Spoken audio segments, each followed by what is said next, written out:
Before you skip this video, let me tell you about the document that destroyed my toxic HR director and made me $2.7 million richer.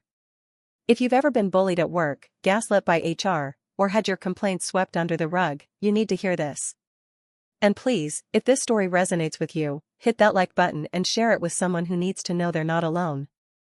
Because what I'm about to tell you changed not just my life, but the lives of 108 other employees who finally got justice. This is the story of how 15 years of meticulous documentation became the weapon that brought down the most corrupt HR department in Birmingham's corporate history. My name is Luna Chen, and for 15 years, I was the senior safety reporter at Vulcan Industries, one of Birmingham's largest manufacturing corporations headquartered on Eagle Point Corporate Drive. You know that gleaming glass tower you see when you drive down Highway 280? The one with the impressive fountain and manicured gardens? Behind those pristine walls was a workplace nightmare that would make your blood run cold. I started at Vulcan fresh out of UAB with my industrial safety degree, bright-eyed and eager to make workplaces safer. My job was simple on paper: document safety violations, file reports with OSHA compliance, maintain injury logs, and ensure our 2,300 employees went home safely each night. What I didn't know was that I'd stumbled into a corporate cesspool where my biggest threat wasn't machinery or hazardous materials, it was our HR director, Marcus Fitzgerald. Marcus wasn't just hostile, he was a master manipulator who'd turned complaint suppression into an art form. Standing at 6'3" with perfectly styled silver hair and designer suits that cost more than my monthly salary, he ruled HR with an iron fist wrapped in a velvet glove. To the executives, he was the golden boy who kept labor costs down and complaints at zero. To us employees, he was the devil in Armani. The pattern started small. In my first month, I filed a report about missing safety guards on the production floor machinery. Marcus called me into his corner office, the one with the panoramic view of downtown Birmingham, and explained with a patronizing smile that I was new and enthusiastic but needed to understand how things really worked. "Luna," he said, leaning back in his leather chair that probably cost more than my car, "we appreciate your dedication. But these reports you're filing? They're alarmist. You're making mountains out of molehills. Maybe you should focus on real issues instead of trying to justify your position." I left that meeting confused but determined. I'd documented everything correctly. The safety violations were real, verified by 3 floor supervisors. But when I checked the system the next day, my report had been marked "resolved, no action required" without any actual fixes implemented. This became the pattern. Every safety concern I raised, every injury report I filed, every OSHA-mandated documentation I submitted, Marcus found a way to bury it. He'd alter my reports, remove critical sections, or simply delete them from the system entirely. When employees came to me with complaints about workplace hazards, harassment, or injuries, Marcus would somehow know within hours. Those employees would suddenly find themselves transferred to night shifts, demoted, or mysteriously laid off during restructuring. Sarah Martinez from accounting was the first to warn me. She pulled me aside in the parking garage one evening, looking over her shoulder like we were in a spy movie. "Luna, you need to be careful with Marcus," she whispered, her hands trembling. "I filed a harassment complaint about my supervisor last year. Marcus said he'd handle it." 2 weeks later, I was written up for performance issues I'd never had before. 3 weeks after that, they eliminated my position. I only kept my job because my uncle is on the board. "That's illegal," I said, my mind racing. "That's textbook retaliation." Sarah laughed bitterly. "You think legality matters when Marcus controls all the documentation? When he has the CEO's ear? When he's been covering up violations for 15 years and saving the company millions in OSHA fines?" That night, I went home to my small apartment in Homewood and made a decision that would change everything. If Marcus was destroying official documentation, I'd create my own shadow system. I started keeping copies of everything, every report, every email, every complaint that crossed my desk. But I didn't just store them on my work computer or even my personal laptop. I was smarter than that. I created an encrypted cloud storage system with redundant backups across 3 different services. Every document was time-stamped, digitally signed, and uploaded within minutes of creation. I photographed safety violations with my personal phone, embedding GPS coordinates and timestamps that couldn't be altered. I recorded conversations. Alabama is a one-party consent state, thank God, and transcribed them with dates and witnesses present. But the real genius of my system? I started filing duplicate reports with external agencies. Every OSHA violation got submitted not just through our internal system, but directly to OSHA's regional office. Every injury report went to both our workers' compensation carrier and the Alabama Department of Labor. I created a paper trail that Marcus couldn't touch, couldn't alter, couldn't destroy. The abuse escalated when Marcus realized I wasn't backing down. He'd lose my performance reviews, then write me up for not submitting them. He'd schedule mandatory meetings during my approved vacation days, then document my absence without leave. He reassigned me to inspect the most dangerous areas of the plant without proper safety equipment, hoping I'd either quit or get hurt. The psychological torture was worse than the professional sabotage. Marcus would call me into his office for performance discussions that were nothing but hour-long sessions of gaslighting and humiliation. He'd bring up my ethnicity, suggesting that people like you didn't understand American corporate culture. He'd make comments about my appearance, my voice, my aggressive documentation style. "You know, Luna," he said during one particularly vicious meeting, "I've seen your type before. Overeager. Oversensitive. Over-documenting everything because you're insecure about your actual value. Maybe if you spent less time creating paperwork and more time being a team player, you'd be happier here." I wanted to scream. I wanted to throw his crystal paperweight through his window. But I didn't. I simply nodded, excused myself, and added another file to my ever-growing documentation folder. The one labeled MF violations that would eventually contain over 3,000 documents. By year 5, I'd documented not just my own abuse but systematic violations affecting hundreds of employees. Marcus had suppressed over 400 injury reports, leading to denied workers' compensation claims worth millions. He'd buried 67 sexual harassment complaints, allowing serial predators to continue working. He'd falsified safety records that put workers at risk every single day. But I kept working. Kept documenting. Kept building my case. Because I knew something Marcus didn't, every OSHA report, every safety violation, every suppressed complaint was a ticking time bomb. And under whistleblower protection laws, each violation could result in penalties ranging from $10,000 to $100,000. I calculated it one night, sitting in my apartment with a glass of wine and my laptop. If even half of my documented violations were validated, Vulcan Industries was looking at $2.7 million in fines. And under the False Claims Act, whistleblowers who report safety violations can receive 15 to 30% of any penalties collected. Marcus thought he was burying evidence. In reality, he was helping me dig his own grave. Year 6 was when I discovered the true extent of Marcus's corruption, and the weapon that would eventually destroy him. It started with a routine safety inspection in the chemical storage facility. Dennis Walker, a maintenance supervisor who'd worked at Vulcan for 20 years, pulled me aside with tears in his eyes.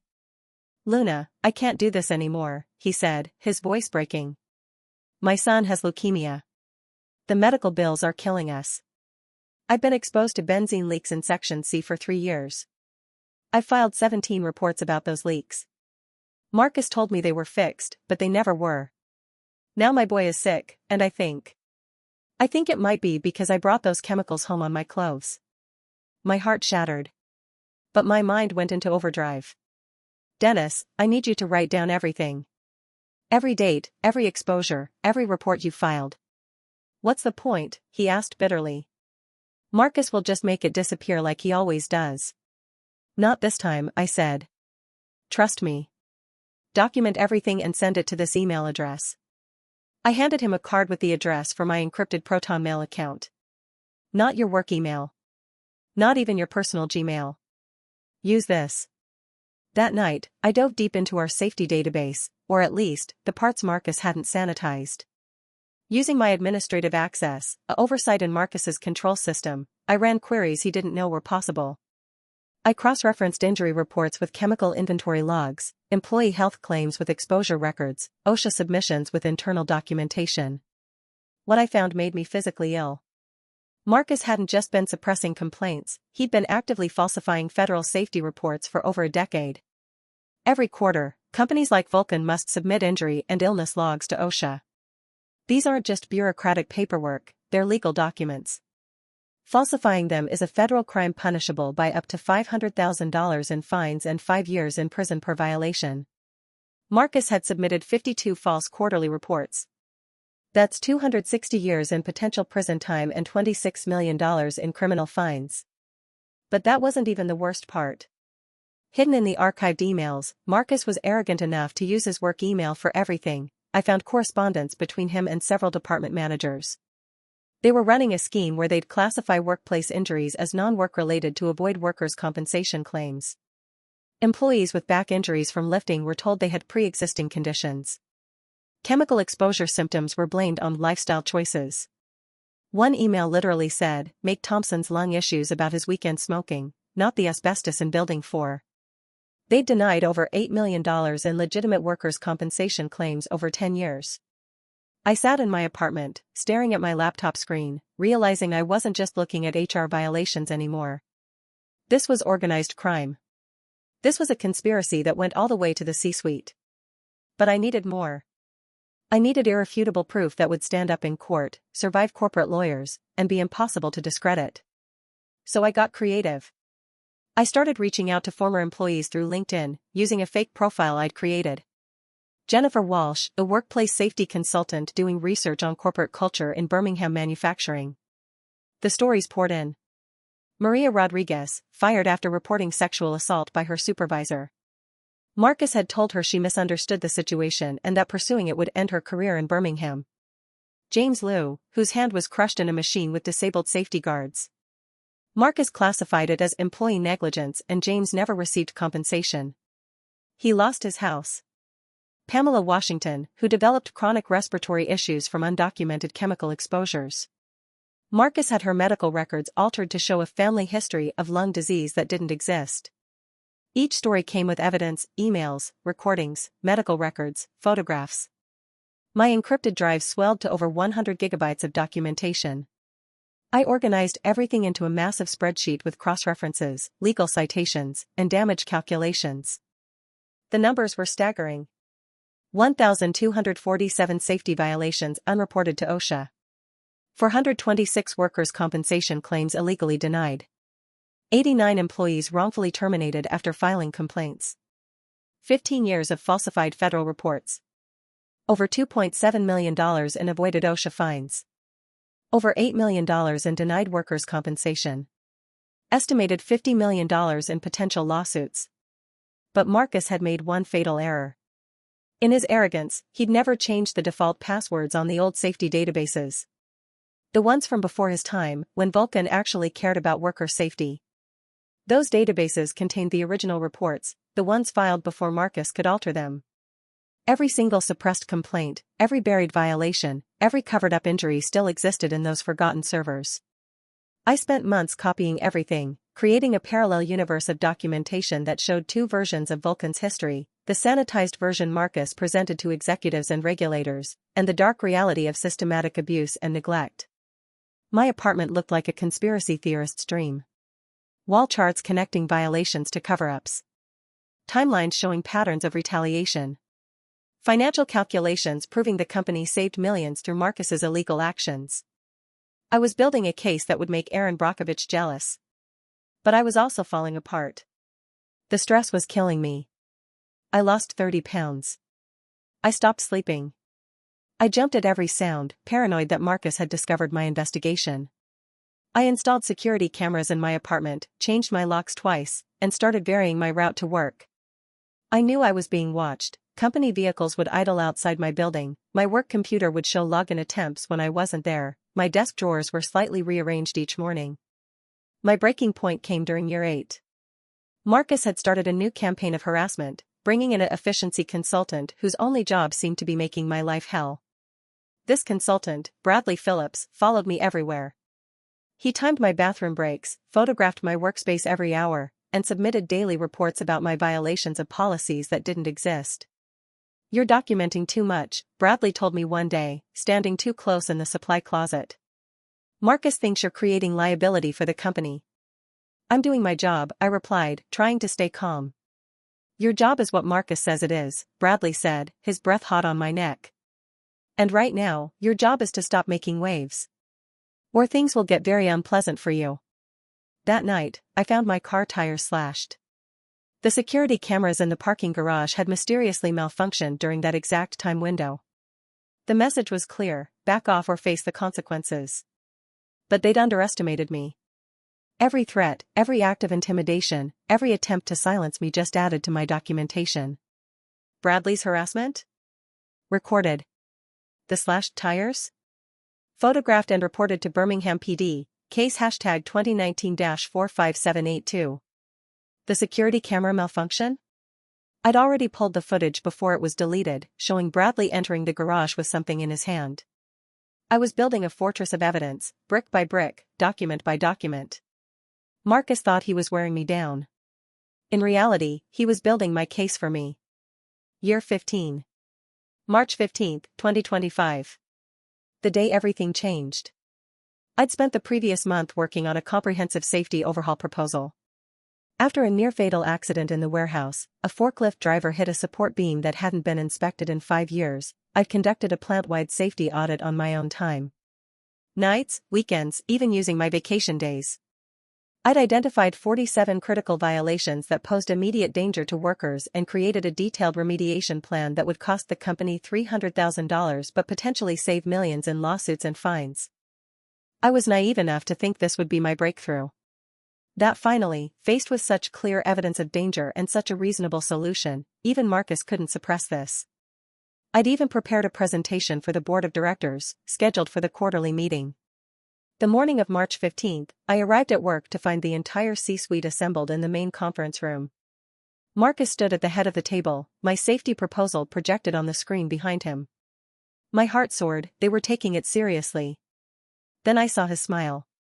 That cold, predatory smile that meant someone was about to be destroyed.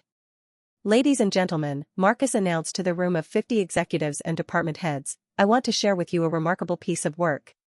A comprehensive safety analysis that will transform how Vulcan Industries approaches workplace safety. My stomach dropped. He was presenting my work. My months of research, my analysis, my solutions. All under his name. This proposal, he continued, clicking through my slides, represents the kind of forward-thinking leadership that sets Vulcan apart. I've spent the last 6 months conducting covert audits, identifying risks that our so-called safety team has missed for years. He looked directly at me as he said this, his eyes glittering with malice. In fact, he added, this investigation has revealed something deeply troubling. Our senior safety reporter, Luna Chen, has been negligently failing to identify these critical violations. Whether through incompetence or deliberate sabotage, she has put every one of our employees at risk. The room turned to stare at me. I couldn't breathe. 15 years of perfect reports, thousands of documented violations I'd tried to address, and he was blaming me for the very dangers he'd forced me to ignore.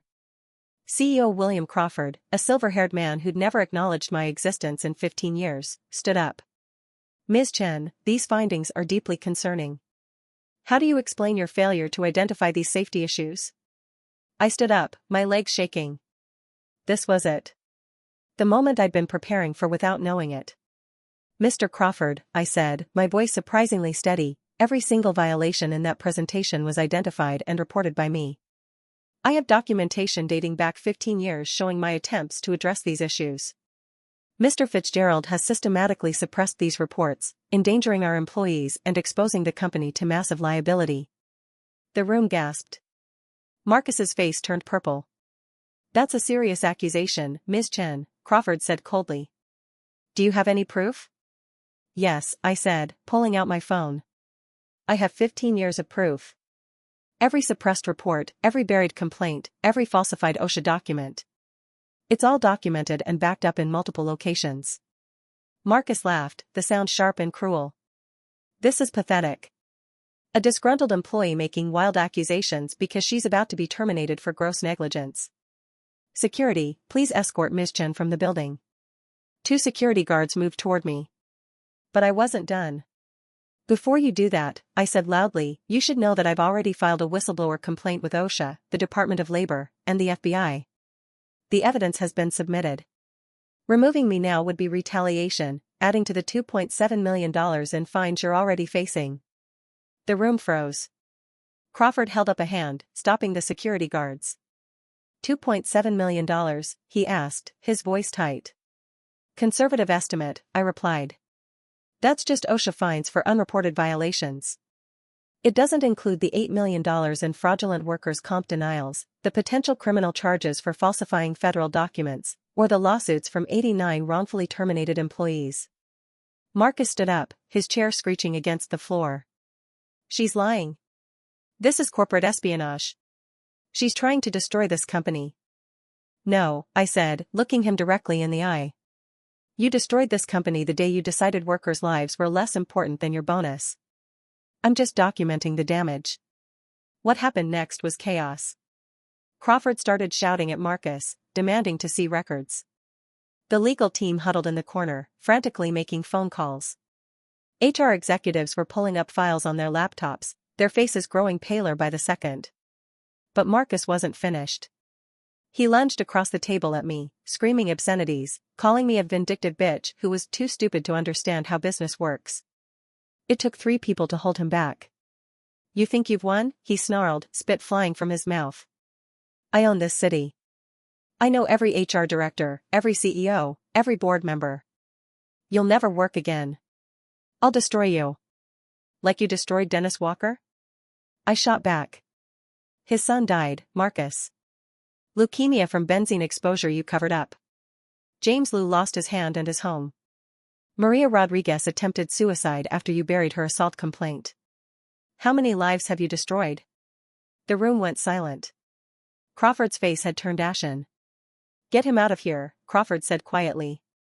Security, remove Mr. Fitzgerald from the building immediately. Legal team, my office, now. As security dragged Marcus out, still screaming threats, Crawford turned to me. Ms. Chen, please don't leave. We need to discuss this situation. But I was already walking out. My attorney will be in touch, Mr. Crawford. All communication goes through her from now on. I walked out of that building with my head held high, past the cubicles of coworkers staring in shock, past the reception desk where I'd checked in every day for 15 years, past the fountain I'd eaten lunch by on sunny days. I sat in my car in the parking garage and finally let myself cry. Not from sadness, but from relief. The secret was out. The documentation was filed. The wheels of justice were finally turning. My phone buzzed.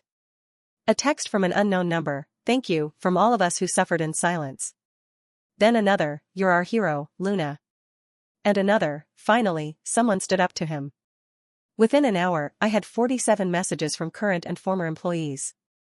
By evening, that number would grow to over 200. The 3 weeks following my dramatic exit were a whirlwind of legal preparation and strategic planning. I'd hired Rebecca Sterling, a former Department of Justice prosecutor who'd transitioned to whistleblower law and had a reputation for taking down corrupt corporations. She operated out of a sleek office in Mountain Brook and had just won a $47 million settlement against a pharmaceutical company.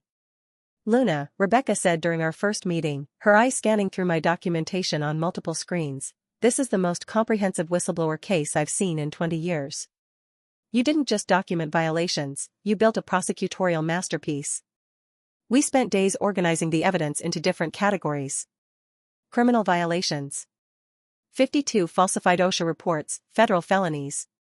426 fraudulent workers' comp denials, insurance fraud. 17 cases of witness intimidation, obstruction of justice.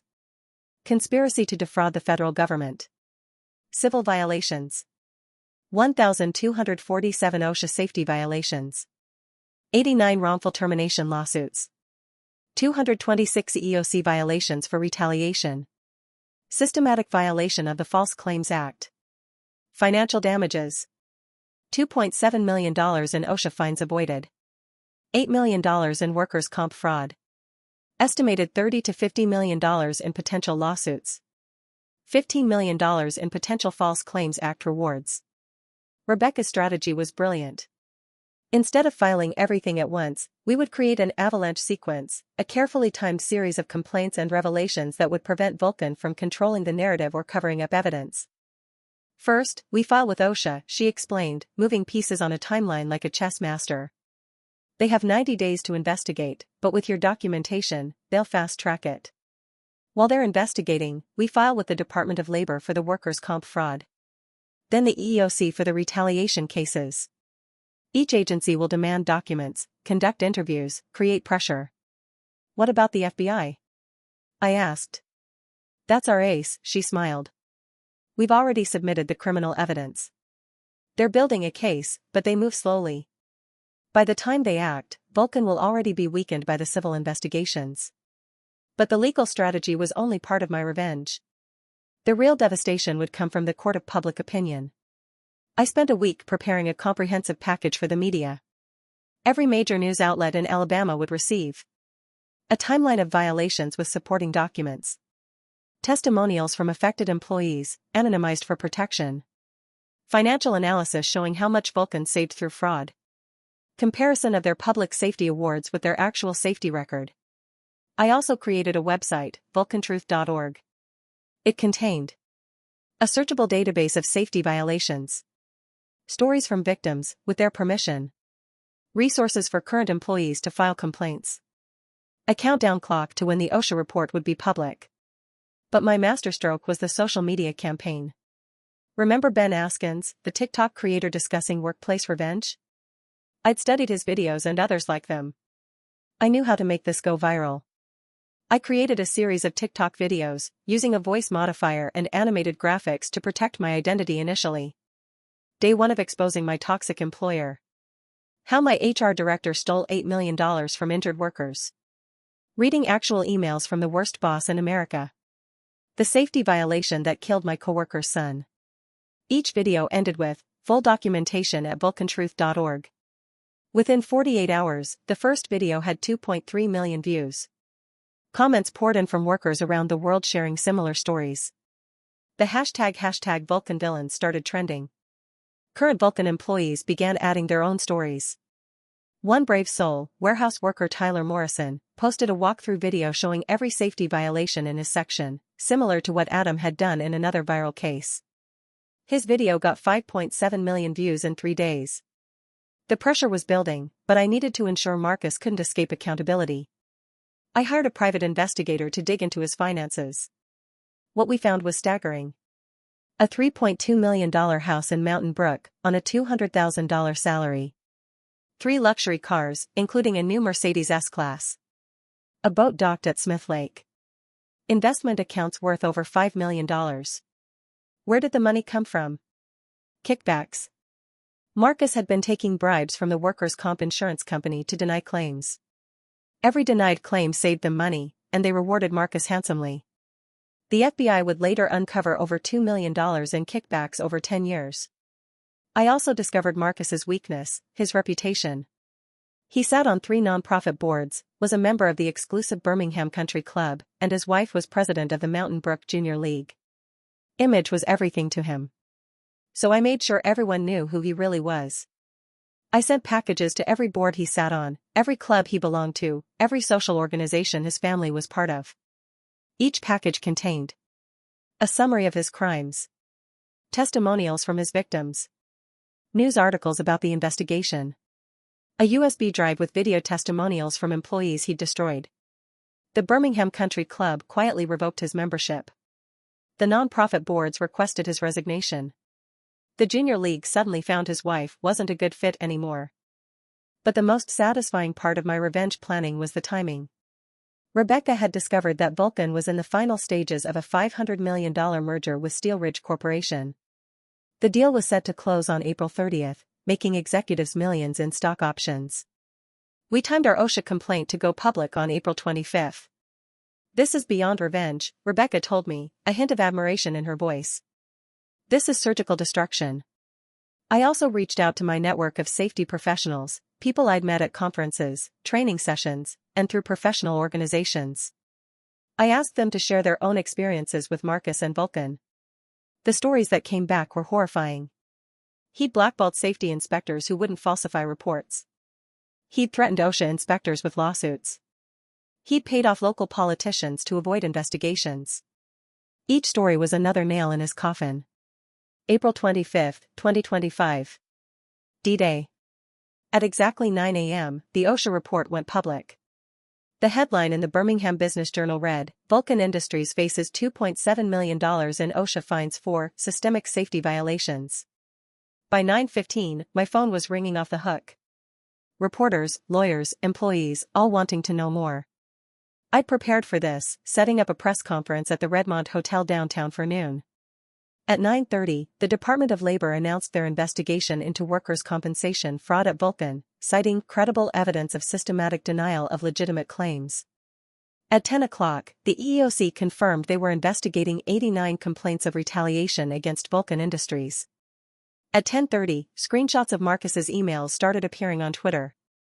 The worst one, where he called an injured worker a welfare queen trying to milk the system, went viral with over 50,000 retweets in an hour. At 11 o'clock, 3 major clients announced they were reviewing their relationships with Vulcan pending the investigation outcomes. At 11:30, Vulcan's stock price had dropped 18%. The noon press conference was standing room only. Local news, national correspondents, even a crew from 60 Minutes. I stood at the podium, no longer hiding, wearing the same blazer I'd worn for 15 years of being invisible. "My name is Luna Chen," I began, my voice strong and clear. "For 15 years, I documented safety violations at Vulcan Industries that were systematically covered up by HR Director Marcus Fitzgerald. Today, I'm here to give a voice to the 426 injured workers who were denied compensation, the 89 employees who were fired for speaking up, and the family of Dennis Walker Jr., who died from leukemia caused by benzene exposure that could have been prevented." I showed slides of violations, read emails from Marcus, played audio recordings of him threatening employees. The room was silent except for the clicking of cameras and the scratching of pens. "This isn't just about one company or one corrupt executive," I continued. "This is about a system that values profits over people, that allows workers to be injured and silenced with impunity. Today, that system faces accountability." The first question came from Channel 6 News. "Ms. Chen, what do you say to accusations that you're just a disgruntled employee seeking revenge?" "I say look at the evidence," I replied. 1,247 safety violations. 426 denied claims. 89 wrongful terminations. This isn't revenge, it's justice. And it's long overdue." While I was speaking, Marcus was having his own press event, though not by choice. FBI agents arrested him at his Mountain Brook mansion at exactly noon, ensuring news crews caught the perp walk. The image of him in handcuffs, his perfect hair disheveled, his designer suit wrinkled, became the defining photo of the scandal. His wife, Margaret, stood in the doorway crying as agents carried out boxes of evidence. Their teenage daughter had to be escorted out the back to avoid cameras. The mighty Marcus Fitzgerald, reduced to a headline, HR Director arrested in massive corporate fraud scheme. By 2 p.m., Vulcan CEO William Crawford held his own press conference. He looked haggard, aged 10 years in 10 days. "Vulcan Industries takes these allegations seriously," he read from a prepared statement. "We have terminated Marcus Fitzgerald and are cooperating fully with all investigations. We are committed to creating a safe workplace for all employees." A reporter shouted, "What about Luna Chen? Will you apologize for the retaliation she faced?" Crawford's jaw tightened. "We regret any distress Ms. Chen experienced." "That's not an apology," another reporter called out. The press conference devolved into chaos as Crawford fled the podium. At 3 p.m., the Steel Ridge Corporation announced they were withdrawing from the merger, citing significant concerns about corporate governance and liability exposure at Vulcan Industries. The deal that would have made executives millions was dead. At 4 p.m., a group of current Vulcan employees staged a walkout. Led by Tyler Morrison, the TikTok warehouse worker, over 500 employees marched from the plant to downtown Birmingham, carrying signs reading "Safety over Profits" and "Justice for Luna." The local news covered it live. When they reached the Vulcan headquarters, they found something amazing. Employees from other Birmingham companies had joined them. Workers from Brassfield and Gorey, Regions Bank, even some from Blue Cross Blue Shield stood in solidarity. The crowd swelled to over 2,000 people. Someone had set up a microphone, and workers took turns sharing their stories. "Marcus denied my carpal tunnel claim. I can barely hold my grandchildren now. He told me my miscarriage wasn't work-related, even though I was exposed to chemicals known to cause pregnancy complications. I reported sexual harassment. Marcus said I was being too sensitive. My harassers got promoted." Each story was another crack in Vulcan's facade. At 5 p.m., as the local news began their evening broadcasts, they led with aerial footage of the protest.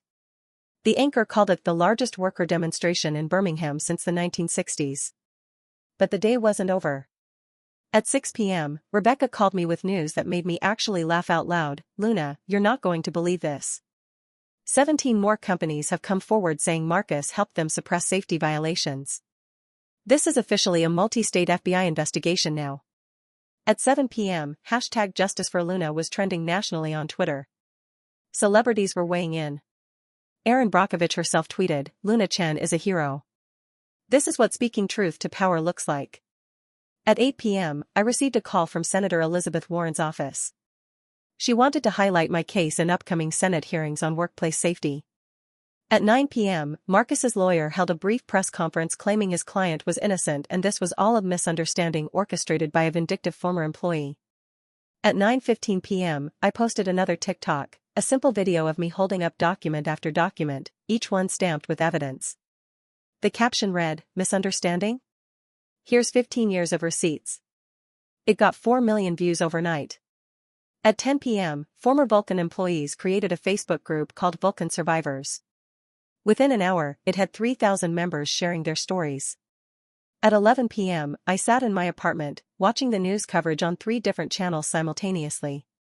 My phone had received over 1,000 messages of support.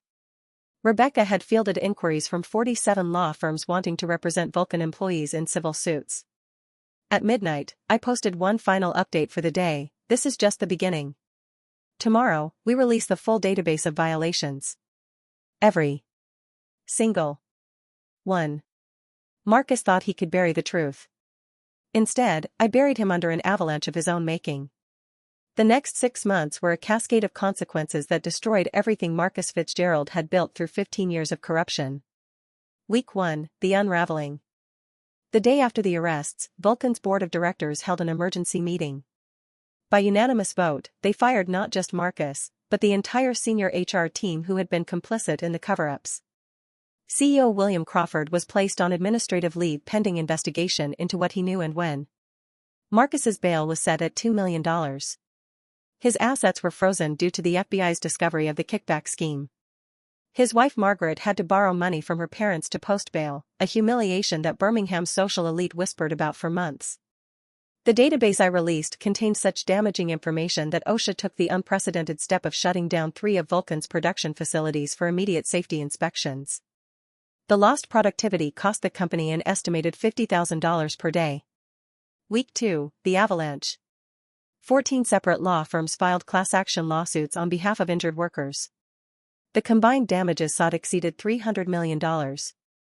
Rebecca was coordinating with all of them, ensuring maximum impact.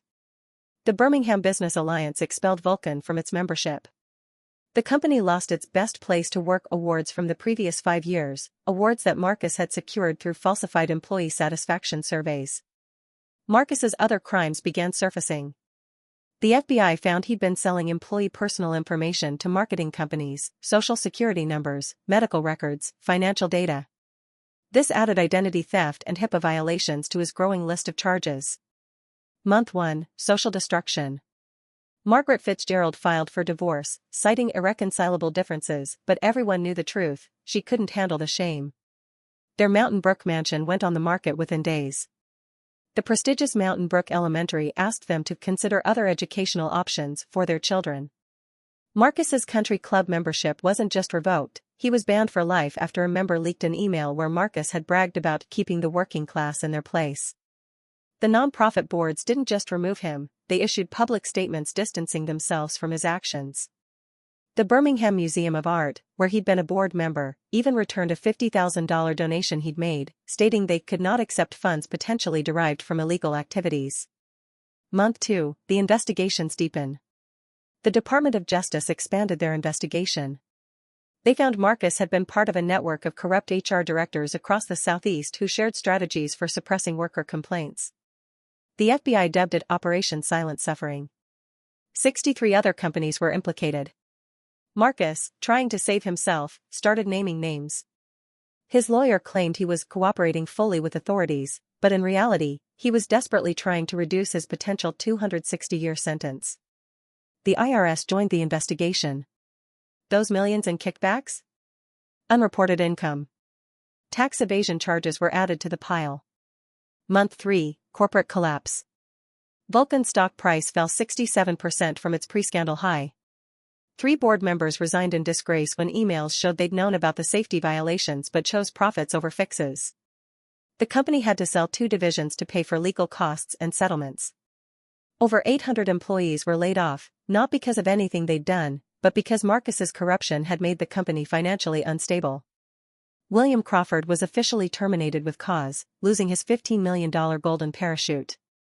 He was later charged with criminal negligence for ignoring safety reports. Month 4, the trials begin. Marcus's criminal trial was a media circus. Every day, new revelations emerged. He'd had affairs with 3 subordinates, promoting them in exchange for silence. He'd hired private investigators to follow employees who filed complaints. He'd planted drugs in one whistleblower's car, though the attempt failed when security cameras caught him. The prosecution presented my documentation as their core evidence. 15 years of meticulous records, impossible to refute. Marcus's lawyer tried to discredit me, calling me obsessed and vindictive, but the evidence spoke louder than any character assassination. Tyler Morrison, the warehouse worker who'd posted the viral TikTok, testified about the retaliation he faced. His testimony was so powerful that 2 jurors were seen crying. Dennis Walker took the stand to talk about his son's death. When he held up a photo of Dennis Jr., saying "This is what their greed cost me," even the judge had to pause to compose himself. Month 5, the verdicts. Marcus Fitzgerald was found guilty on all counts. 52 counts of falsifying federal documents. 426 counts of insurance fraud. 89 counts of conspiracy to commit wrongful termination. 17 counts of witness intimidation. 234 counts of tax evasion. The judge, in his sentencing statement, called Marcus's actions a betrayal of the most fundamental trust between employer and employee and a systematic assault on working people's dignity and safety. Sentence: 45 years in federal prison without possibility of parole. Marcus collapsed when the sentence was read. He had to be carried out on a stretcher, his designer suit replaced with prison orange. Month 6, the reckoning. The civil lawsuit settled for a combined $287 million. Vulcan had to sell its headquarters building to pay the settlements. The iconic tower on Eagle Point Corporate Drive, Marcus's symbol of power, was purchased by a workers' rights organization who turned it into affordable housing for low-income families. Margaret Fitzgerald had to sell everything. The house, the cars, the jewelry. She moved back in with her parents in Huntsville, a small-town girl who'd risen to Mountain Brook society only to fall spectacularly. Their children changed their last names and left Alabama entirely. Marcus's former allies abandoned him completely. Not a single person from his old life visited him in prison. The man who'd once commanded fear and respect was now just inmate number 7839342, working in the prison laundry for 23 cents an hour, less than he'd denied workers in compensation every minute of his career. But the most satisfying fallout came from the workers themselves. The Vulcan Survivors Facebook group became a nationwide movement for workplace safety. They successfully lobbied for Luna's Law in Alabama, legislation requiring independent safety audits and protecting whistleblowers from retaliation. The group raised $50,000 for Dennis Walker to help with his son's medical bills from before his death. They established a scholarship in Dennis Jr.'s name for children of industrial workers.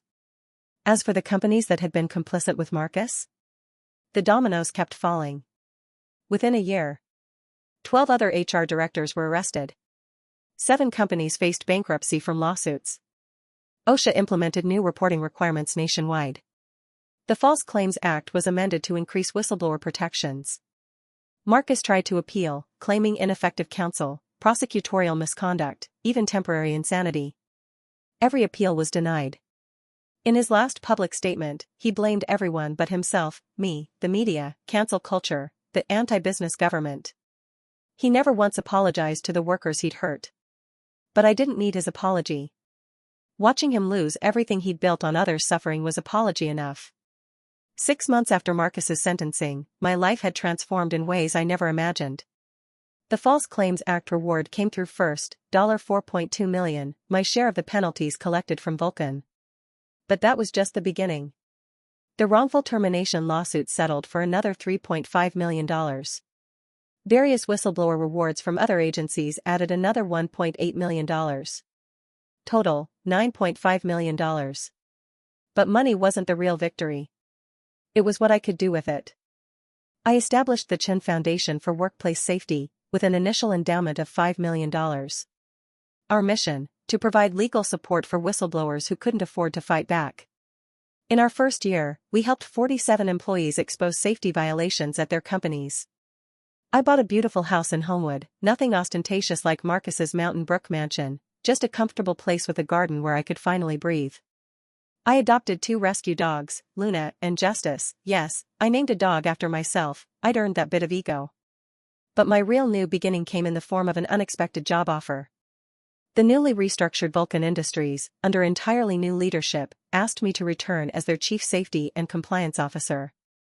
The irony wasn't lost on me. The woman Marcus had tried to destroy was now being offered his boss's position. I took the job. My first day back was surreal.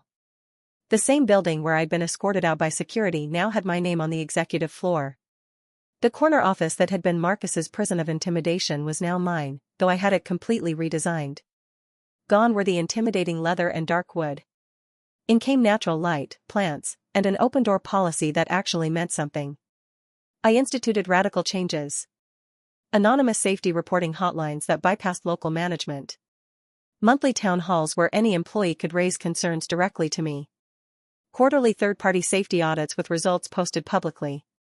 A zero-tolerance policy for retaliation, with immediate termination for violators. Within 6 months, Vulcan went from having one of the worst safety records in the industry to winning a National Safety Excellence Award. The transformation was so dramatic that Harvard Business School wrote a case study about it.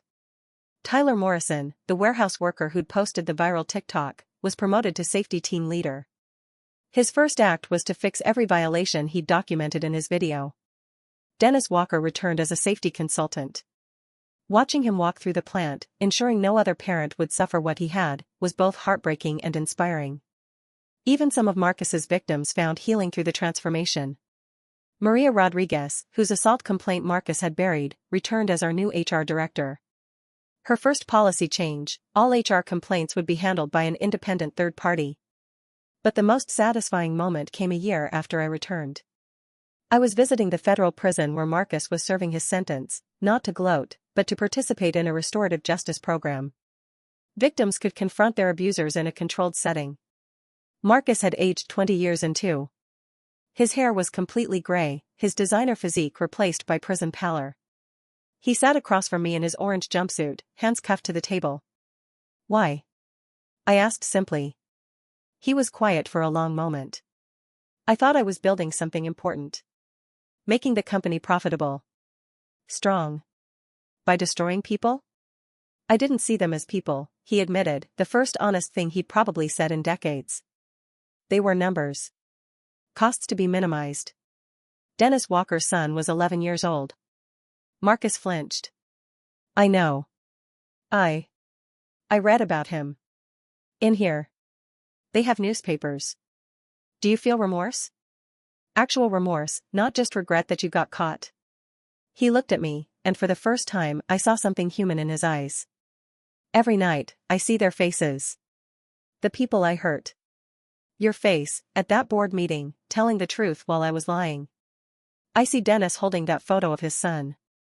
I can't escape it. "Good," I said, standing up. "That's your real prison. Not these walls, your conscience, finally awake after 15 years. As I left, he called out, "Luna?" I turned. "You were right. About everything. And I'm sorry. I know it doesn't mean anything now, but I'm sorry." I nodded and walked away. His apology didn't erase the damage, but acknowledging the truth was a start, for him, not for me. I didn't need his recognition to move forward. The Chen Foundation grew rapidly. We partnered with OSHA to create a national database of safety violations, making it impossible for companies to hide patterns of abuse. We funded legal support for 312 whistleblowers in our first 3 years, resulting in over $100 million in penalties against negligent companies. I became a regular speaker at safety conferences, corporate boards, and congressional hearings. My TED Talk, "The Cost of Silence: How Documentation Can Save Lives," has been viewed 14 million times. But my proudest achievement was the Luna Chen Scholarship at UAB, providing full tuition for students studying occupational safety. Every year, I personally mentor 5 students, teaching them not just about regulations and compliance, but about courage, integrity, and the power of speaking truth. 3 years after the scandal, Birmingham Business Journal ran a profile on me titled From Whistleblower to Guardian Angel: How Luna Chen Transformed Corporate Safety Culture.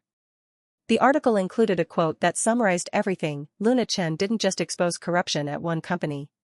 She started a movement that fundamentally changed how American businesses think about worker safety and corporate accountability. But perhaps the most meaningful recognition came from an unexpected source. The Vulcan Survivors Facebook group, now 50,000 members strong, created an annual award for courage in workplace safety advocacy. They called it the Luna Light Award, for those who shine light in dark places. The first recipient was Dennis Walker, for his continued advocacy despite personal tragedy. When he accepted the award, he said something that still makes me cry. Luna Chen saved lives that will never know they were in danger. She prevented tragedies that will never make headlines. That's true heroism, fighting for people who don't even know they need a champion. Today, 5 years after that explosive board meeting, I still walk into Vulcan Industries every morning. But now, instead of fear and frustration, I'm greeted with respect and genuine smiles. Employees stop me in the halls to share safety improvements they've implemented, to thank me for listening, to show me pictures of their families that go home safe every night. Marcus Fitzgerald is still in prison. He'll be there for at least another 40 years. His wife remarried and moved to California. His children changed their names and have no contact with him. The empire he built on others' suffering crumbled completely, leaving nothing but a cautionary tale. Sometimes people ask if I forgive him. The truth is, forgiveness isn't mine to give. That belongs to Dennis Walker, to Maria Rodriguez, to the 426 injured workers, to the 89 fired employees, to everyone whose life he destroyed for profit. What I can do is ensure it never happens again. Every safety report I sign, every complaint I investigate, every worker I protect is a small act of justice for those who suffered in silence. Marcus thought power meant making others small. He was wrong. True power is lifting others up, giving voice to the voiceless, and having the courage to document every single wrong until the truth becomes undeniable. He took 15 years of my life. But in trying to destroy me, he created something he never expected, a warrior for workers' rights with the receipts to back it up. 2 years later, I'm sitting in my office at Vulcan, now renamed Phoenix Industries after our dramatic rebirth from the ashes of corruption. The walls are covered not with awards or degrees, but with photos sent by employees, their kids' graduations, family vacations, grandchildren being born. Lives that continue because someone finally stood up to Marcus Fitzgerald. A notification pops up on my computer: another company has adopted our safety protocols. That makes 847 companies nationwide using the Chen framework for workplace safety. My assistant knocks. Luna, 60 Minutes is here for your follow-up interview. 5 years ago, I was invisible. Today, my story has inspired legislation in 23 states. The Marcus Fitzgerald case is taught in law schools as the definitive example of corporate accountability. But the real victory isn't fame or money. It's the text I received this morning from a young safety inspector in Oregon. Ms. Chen, I just exposed major violations at my company using your documentation methods. 23 workers' lives will be saved because you taught me to keep receipts. Thank you for showing us how to fight back. Marcus stole 15 years of my life. But those 15 years of documentation didn't just destroy him, they built a movement. Every whistleblower who comes forward, every worker who demands safety, every company that chooses integrity over profits is part of the revenge I never planned but ultimately achieved. The best revenge isn't just living well. It's ensuring that what happened to you never happens to anyone else again. And that's exactly what we did. If you're watching this and you're being bullied at work, harassed by HR, or watching safety violations being covered up, I want you to know 3 things. 1. Document everything. Every email, every conversation, every violation. Use your personal devices, encrypted storage, multiple backups. The paper trail is your power. 2. You're not alone. There are resources, lawyers, and organizations ready to help. The Chen Foundation's website has free guides on whistleblower protection and documentation strategies. 3. Your voice matters. It might take years, but truth has a way of surfacing. And when it does, the Marcus Fitzgeralds of the world fall hard. Thank you for listening to my story. If it resonated with you, please share it. Someone in your network might need to hear that they have the power to fight back. Remember, they can intimidate you, retaliate against you, even fire you. But they can't delete the truth when you've got the receipts. Stay strong. Document everything. And never let them silence you. This is Luna Chen, signing off.